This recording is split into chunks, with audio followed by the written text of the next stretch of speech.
last week come out and score right away in the first possession. The defense started the way they did, kind of started to dictate the flow of the game for the rest of the day. So I thought that's important. I think our guys are locked into it. Borland's okay? Borland, yeah, he's okay. Gonna start the game, see where we're at, or at least in pregame and see where we're at.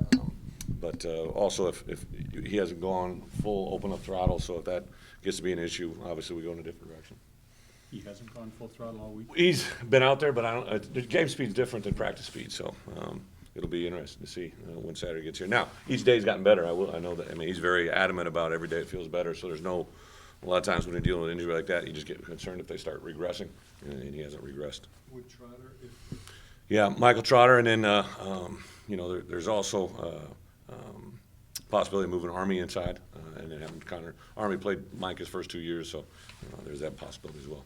do you think two guys, Devin Smith and Gilbert, are looking forward to this game in particular? Devin Smith, David Gilbert. I think both those guys, and I went through about a 3-week phase there of I just kept, every time I saw David Gilbert, I just go potential. I'd say that right across the chest, potential. And then it kind of, the light bulbs kind of come on here the last 2 or 3 games. David Gilbert can take over a game and change it if he really is confident in what he's doing. Devin Smith is playing at a level as high as he's been since he's been here.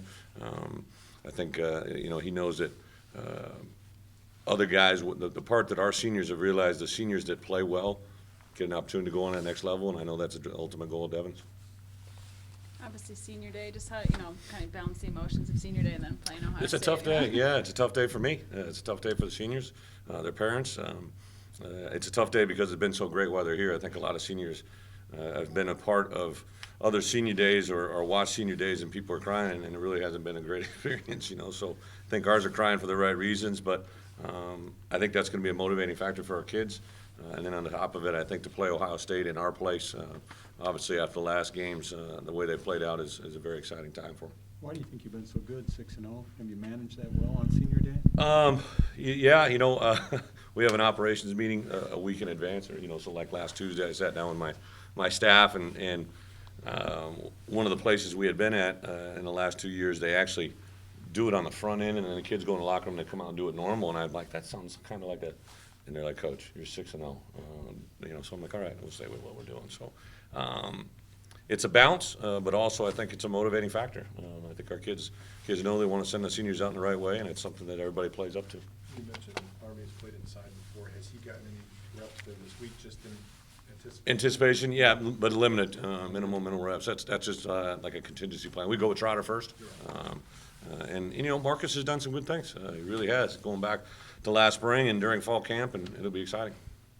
I think you said earlier in the week that there would be a couple guys that go through senior day festivities, like Jordan. Yeah. Who are those guys? There's Jordan Frederick. I'm sorry, Jordan Frederick. No, not Jordan Frederick. Jordan Cahoot. I got too many Jordans. AJ Jordan, Jordan Frederick, Jordan Cahoot. Joe McNamara, Josh Pepra, Zach Davison, who's on medical. I think it was actually in your presser. I think that in the press release you can check that out, because I know I'm going to miss somebody. It seems like a focus when you have a quote-unquote big game is not to try to do too much based on what the players keep spitting back to us. Is that, the strong message? You don't have to do more than your job in games like this? Yeah, I think there's a message. I learned this with Coach Alvarez when the first time we played Ohio State when I was his defensive coordinator was, everybody thinks that you're going to have to give this extra effort or anything like that. You're trained 365 days a year to play in this game.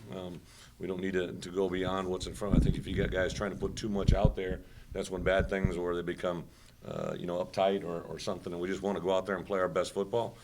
Now, there's definitely things that we stress, in all 3 phases that are very, very important. But it is something we preach down, that you just got to show up and be the way that you're trained to do.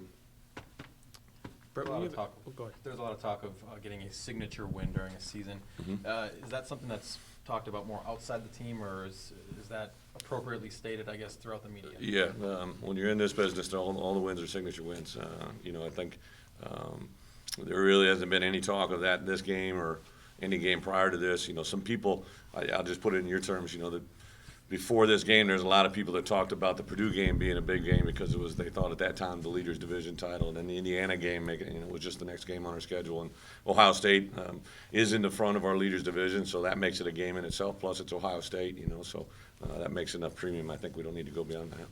When you have a kid that's gonna enroll early in the spring for spring semester, Mhm. do they sign now, or do they sign when they get on campus? No, they actually never sign.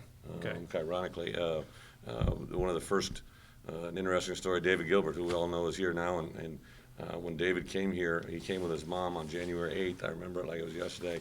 It was minus 48 wind chill.